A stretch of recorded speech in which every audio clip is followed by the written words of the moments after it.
안녕하세요. 2025년 석유사업자 교육 심화 2 석유사업법 유통 주요 위반 사례 시간입니다. 교육에 앞서 유통과 관련된 위반 사항에는 어떤 것들이 있는지 먼저 알아보겠습니다. 석유 판매업 유통은 행위의 금지 위반으로 이해하시면 좋을 것 같은데요. 그럼 행위의 금지에는 어떤 유형들이 있는지 지금부터 알아보겠습니다. 첫 번째, 정량 미달 판매 금지입니다. 정량 미달 판매는 석유사업법 제39조 제1항 제2호에서 석유 및 석유 대체연료를 대통령령으로 정하는 사용 공차를 벗어나 정량에 미달되게 판매하는 행위로 정의하고 있는데요. 여기서 말하는 사용 공차는 플러스 마이너스 0.75%입니다. 다음은 등유, 부생연료유, 용제 등을 자동차 관리법에 따른 자동차 및 대통령령으로 정하는 차량, 기계 연료로 판매하는 행위입니다. 이 행위는 가짜 석유 제품을 판매하는 것과 동일한 처분을 받게 되는데요. 그만큼 인명, 차량에 큰 피해를 끼치는 중대한 금지 행위라고 볼 수 있습니다. 다음으로 영업 범위 및 영업 방법 위반인데요. 각 업태별 영업 범위와 영업 방법에 대해서는 잠시 뒤 알아보도록 하겠습니다. 그리고 석유 사업자별 취급할 수 있는 제품이 아닌 제품을 보관하거나 공급하는 행위 금지, 등록한 상호와 다른 상호를 사용하여 석유 제품을 판매하는 행위 금지, 송유관의 저장, 운송, 보관 제품을 절취 및 판매하는 행위를 금지하고 있습니다. 이번에는 주유소의 주요 위반 사례 6가지에 대해 알아볼 텐데요. 첫 번째, 일반 대리점 또는 거래를 할 수 없는 일반 판매소에 석유 제품을 공급하는 행위입니다. 일반 대리점은 주유소로 공급을 할 수 있지만 주유소는 그러지 못한다는 점 기억하시고요.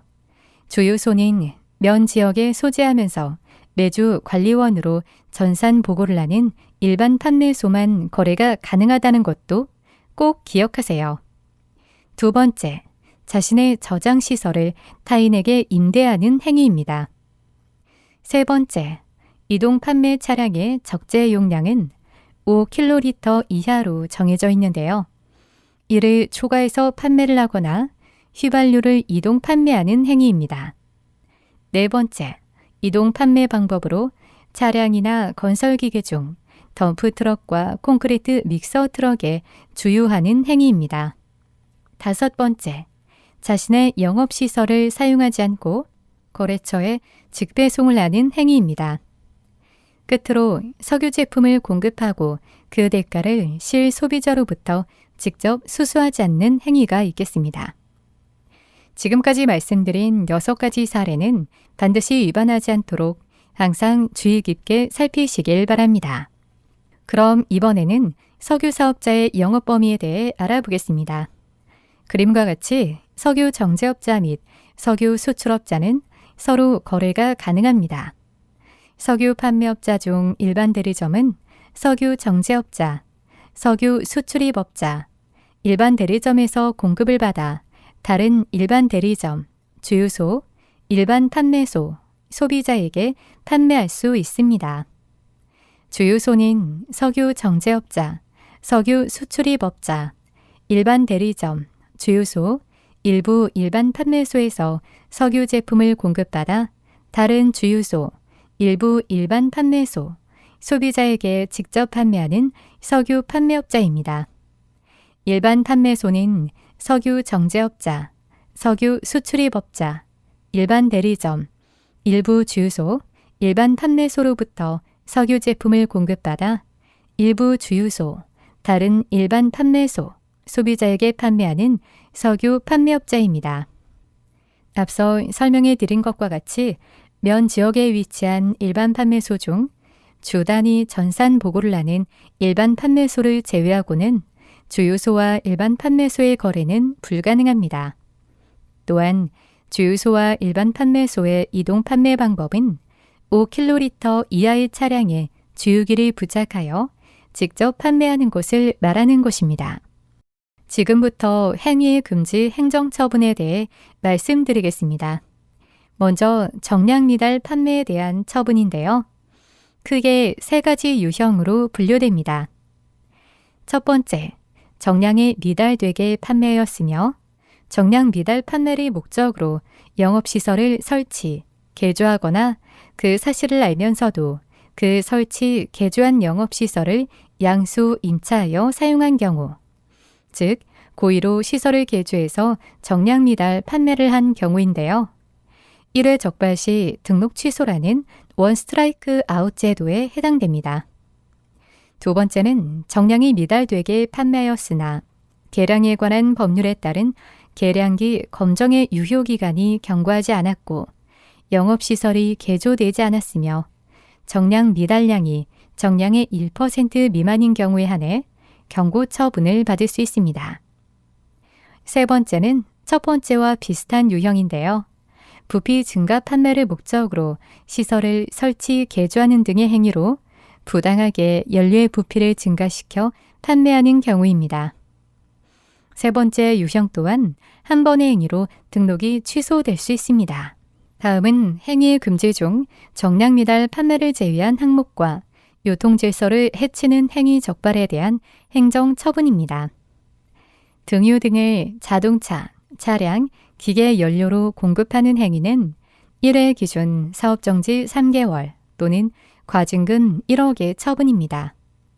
취급 외 제품을 보관, 공급하는 행위와 등록한 상호와 다른 상호로 판매하는 행위는 사업정지 1개월 또는 과징금 1,500만 원으로 동일하며 송유관 절취 등 도유 행위는 1회 적발, 등록 취소입니다.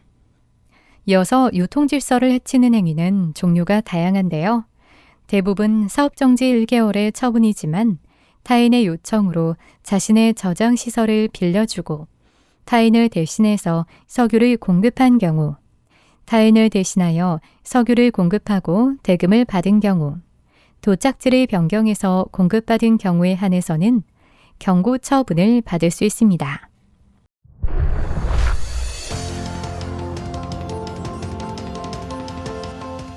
지금부터 일반 사례로 알아보는 석유사업법에 대해 살펴볼 텐데요. 그 첫 번째, 무자료 석유 제품 거래에 대한 사례입니다. 주유소가 석유사업자가 아닌 B로부터 출처가 불분명한 자동차용 휘발유와 자동차용 경유를 공급받아 실소비자에게 판매하였다. A 주유소는 과연 석유사업법을 위반하였을까요? 라는 내용인데요. 앞선 시간에서 말씀드린 것과 같이 주유소는 석유 정제업자, 석유 수출입업자, 일반 대리점 또는 다른 주유소 등으로부터 석유 제품을 공급받을 수 있습니다. 따라서 석유 판매업자는 석유 사업자가 아닌 자로부터 석유 제품을 공급받을 수 없습니다. 만약 석유 사업자가 아닌 자로부터 석유 제품을 공급받아 판매하였다면 주유소의 영업 범위를 벗어나 석유 제품을 공급받는 행위에 해당하게 되며 석유사업법 시행령 제43조 제1항 제1호를 위반한 것으로 처분을 받게 됩니다. 이번에는 취급 제품의 위반에 대해 알아보겠습니다. 주유소 점포 내 지하 저장 시설에 시중유를 보관했다면 석유사업법 위반일까요? 석유사업법 제39조 제1항 제10호 및 시행령 제43조 제1항 제2호에서 석유 유통질서를 해치는 행위의 하나로 석유 판매업별 취급 제품이 아닌 제품을 보관하거나 공급하는 행위를 규정하고 있는데요. 주유소는 석유 제품 중 휘발유, 등유 또는 경유를 취급할 수 있고 중유는 취급 제품에 해당하지 않으므로 석유사업법상 위반 행위에 해당됩니다. 다음은 주유소, 일반 판매소의 거래에 관련된 사례인데요. A 주유소는 면 소재에 위치하지 않은 비일반 판매소로부터 자동차용 경유를 공급받고자 한다. 이 경우 A 주유소의 석유사업법 위반 해당 여부를 알아보겠습니다. 면 지역에 위치하며 주 단위 전산 보고를 하는 일반 판매소에 한해서 주유소와의 거래가 가능한 것 다들 알고 계시죠? 따라서 주유소와 일반 판매소 모두 영업범위 위반에 해당됩니다. 이번에는 대행 공급 사례인데요. A 주유소가 자신의 거래처인 B에게 석유 제품을 판매하기 위하여 C 주유소에게 자신을 대신하여 B에게 석유 제품을 공급하도록 하고 A 주유소는 B로부터 받은 대금을 C 주유소에게 정산할 경우 A 주유소와 C 주유소의 석유사업법 위반 여부에 대해 알아보겠습니다. 조금 복잡해 보이지만 결국 석유 제품을 공급한 사람과 공급한 석유 제품에 대한 대가를 수수한 사람이 다른 경우의 사례인데요. 석유사업법 시행령 제2조 제3호에서 주유소를 점포에서 고정된 주유 설비를 이용하여 실소비자 등에게 직접 판매하는 석유 판매업자로 규정하고 있는데요. 따라서 A 주유소는 B에게 석유 제품을 직접 공급하지 않고 대금을 받아 C에게 정산하였고 C 주유소는 B에게 석유 제품을 공급하고 대금을 A로부터 정산받았기 때문에 두 주유소 모두 영업방법 위반 행위에 해당하게 됩니다. 그럼 또 다른 형태의 위반 사례인 보관 주유에 대해 알아보겠습니다. A 주유소는 C 건설회사와 유류 공급 계약을 맺은 뒤 C 건설회사 현장 인근에 위치한 B 주유소에 보관 수수료를 지급하고 자신의 석유 제품을 보관하였고 석유 제품은 B 주유소가 공급한 경우 A 주유소와 B 주유소의 석유사업법 위반 여부에 대해 살펴보겠습니다. 앞의 사례와 같이 주유소는 소비자 등에게 직접 판매를 해야 하는 석유 판매업자인데요. A 주유소는 C에게 석유 제품을 직접 공급하지 않고 다른 주유소에 보관하였죠. B 주유소는 자신의 석유 제품을 판매하지 않고 타인의 석유를 보관하여 판매하였는데요. 이는 두 주유소 모두 영업방법 위반 행위에 해당되게 됩니다. 이번에는 직배송과 관련된 사례인데요. A 주유소는 정유사에 주문한 자동차용 경유 20kg를 정유사에게 거래업체인 B에게 직송하는 방식으로 공급하였다. A 주유소는 석유사업법을 위반하였을까 하는 내용인데요. 석유 판매업을 운영하는 과정에서 생길 수 있는 요청일 텐데요.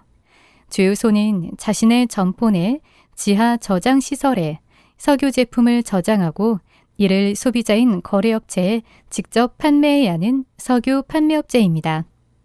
따라서 A 주유소는 자신의 저장 시설에 저장한 후 직접 판매하는 방식이 아닌 정유사가 직배송 방식으로 소비자에게 석유 제품을 공급하였으므로 영업 방법 위반에 해당됩니다. 이번엔 이동 판매에 대해 알아보겠습니다. A 주유소가 20kg 탱크로리를 임차하여 B 주유소에 고정된 주유 설비를 통해 석유 제품을 공급받아오는 행위에 대한 석유사업법 위반 여부를 알아볼 텐데요. 그림과 같이 A 주유소에서 임차한 탱크로리를 이용하여 판매자인 B 주유소에게 석유 제품을 공급받았다면 이는 이동 판매에 해당하지 않습니다. 소비자가 직접 구매를 하러 간 것도 동일한 것이죠. 하지만 판매자인 B 주유소 소유의 탱크로리를 이용했다면 이는 이동 판매 차량의 적재 용량 기준인 5kg를 초과하였으므로 영업방법 위반에 해당됩니다. 마지막으로 이동 판매 차량을 이용하여 건설 현장에 설치된 콘크리트 펌프카에 주유가 가능한지에 대한 사례입니다. 건설 현장이나 사업장에서 사용하는 장비 등의 이동 판매가 가능한지에 대한 질의가 굉장히 많은데요. 건설 현장을 예를 들어 설명드리겠습니다. 건설 현장에는 다양한 종류의 건설 기계가 있죠.